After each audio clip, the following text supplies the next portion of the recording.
Today's the day we've been building toward for 2 episodes. The engine is finally coming out of this car, in theory. I still have a turbo, an exhaust, a transmission, and maybe about 1,000 volts between me and that moment. So let's find out if I actually pull this off or if I end up crying in that corner. A quick intro if you're new. I'm rebuilding my 2001 STI engine with absolutely zero experience. And in the last 2 episodes, we cleared out the top of the engine bay, and today we're gonna go deeper. Let's get into it. We're gonna be starting with the heater core hoses. That should be fairly easy. I forgot that. Great. We know the trick for these now. A bit of a twisty and they will come out. Just to unlock them since they've been sitting here since 2001. And we're losing a bunch of stuff. We're gonna recover them eventually. Next we have to remove this coolant crossover tube. So these are just 4 bolts here. Super easy. We can add them to the bolt counter. That's 4 bolts, easy to count. No, that should come right off. Actually, let me disconnect these like little clamps here. Freaking at the worst spot again. There's so much fucking space to put it somewhere normal. I hope you guys enjoy the little nighttime car working session. Get the fuck out. Oh, there's one more. So these 2 things are now free. So what did I just remove? This tube is basically a highway for coolant. So this engine is a boxer engine. That means that the cylinders are lying flat on both sides. So there are 2 heads, and this tube's role is basically to make the coolant travel from one side to the other one. It's plumbing, and I was a bit confused, but this is also part of it. So that sits on top of that.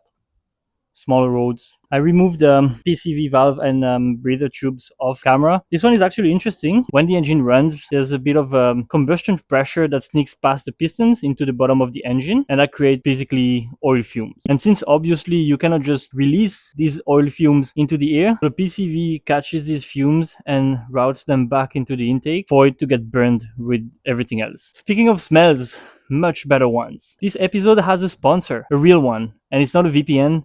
It's Ascent. They make car scents, and here's why I actually say yes. These are local guys. I've met them at car meets. I've done photo shoot with them, and I actually run their products in my own cars before there was any deal happening. So this is a product that I really appreciate myself. It's built by car people for the car people, and they do a lot of seasonal drops. So it's limited edition. Most of their scents are a now or never thing. So if you want some scents, if you want to renew what your car smells like, depending on the season, of the holidays, or whatever you like, make sure you check their products. And look, this one is a cherry blossom edition, and this one is actually gonna go in my car, because it's not because the car is not running that it should smell like shit. She's broken, she's not dead. All right, back to work. So the starter is actually just 1 bolt here for the ground, a bolt here for the power cable, 2 bolts that are holding it onto here. One of them is stuck. I thought I had to turn it the other way, so I was forcing really hard to try to unlock it, and I think I made it 10 times worse. So now I can't get it unlocked, and I don't know what to do.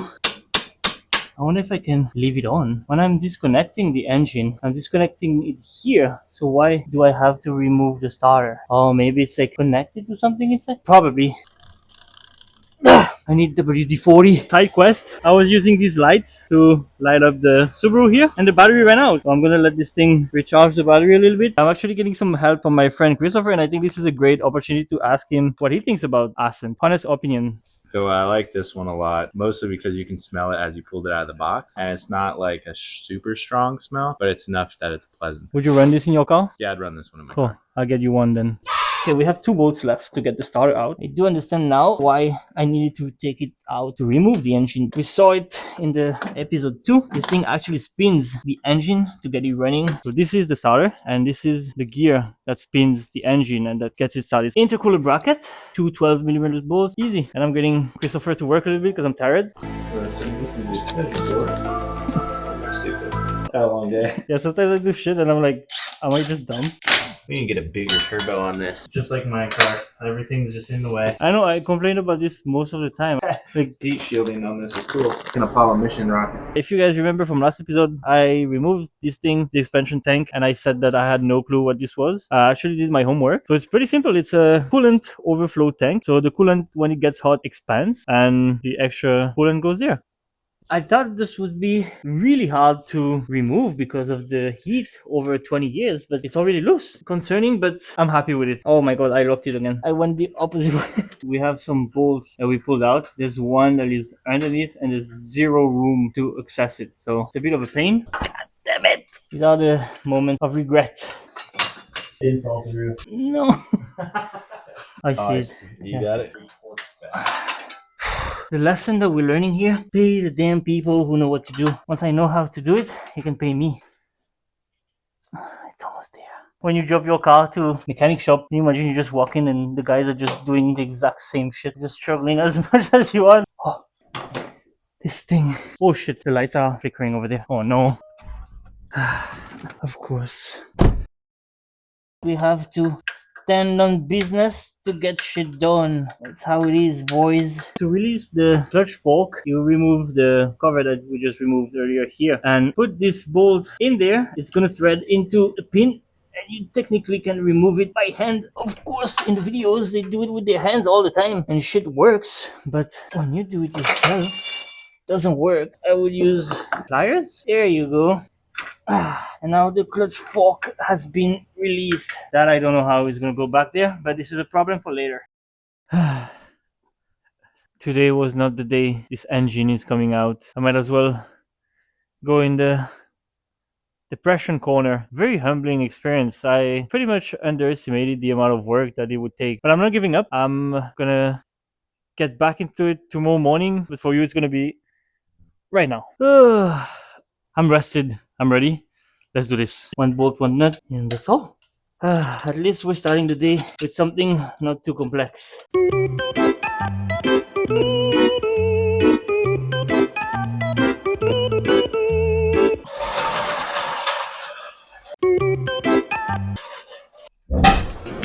What I have to do next is remove the downpipe, the engine mounts. So there's a plug here at the back for this sensor.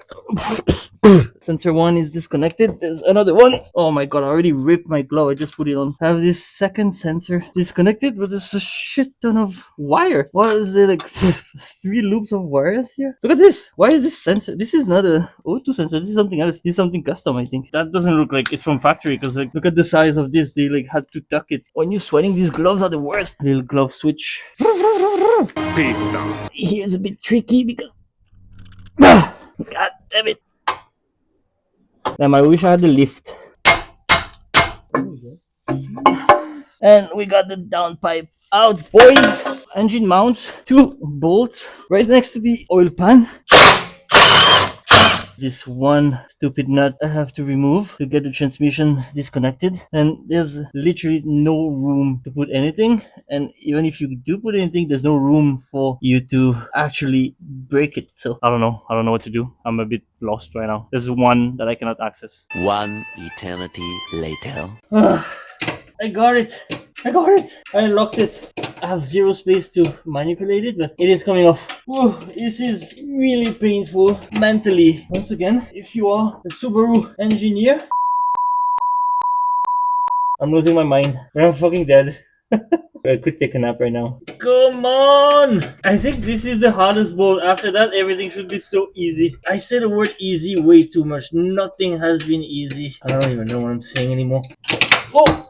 Ooh, almost died. I would have gave up right away. I mean, please. I hope you guys are enjoying this content because I'm doing this not just for myself but for you as well. You better leave a like and subscribe. Do something about it. Yes! Easy, not a problem. 2 remaining bolts on the transmission, and then we take this thing up. So we can see the engine splitting up from the transmission, and that, my friends, the engine is coming apart from the transmission. So that's a good sign. Engine leveler is on. We're gonna get the hoist and we're gonna lift this thing up. Apparently, if you just hold them up for the liquid to go inside the pump, it should just stay up instead of like manually pumping the whole thing. It does work. YouTube guys, you're learning everything. This thing doesn't fit under the car.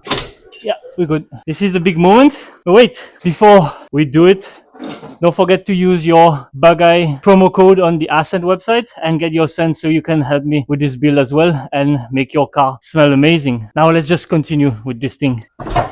Oh. Woo! You just entered at the perfect moment. And we're gonna have ice cream cake to celebrate, guys. Let's fucking go! We did it! Zero experience. Never done anything like that. The engine is out. That's the one big step that we did today. I'm actually so happy. I told you this engine was coming out of this car today. I lied about yesterday, but today was the day. It was hell, but we did it, guys. So our next goal is to put the engine on the stand. But first we have to get rid of the clutch. This is my stage 1 ACT clutch. And flywheel is out. There's coolant leaking all the time. It's secretly producing coolant somewhere in there. It's a bit low on oil at the moment. Typical Subaru.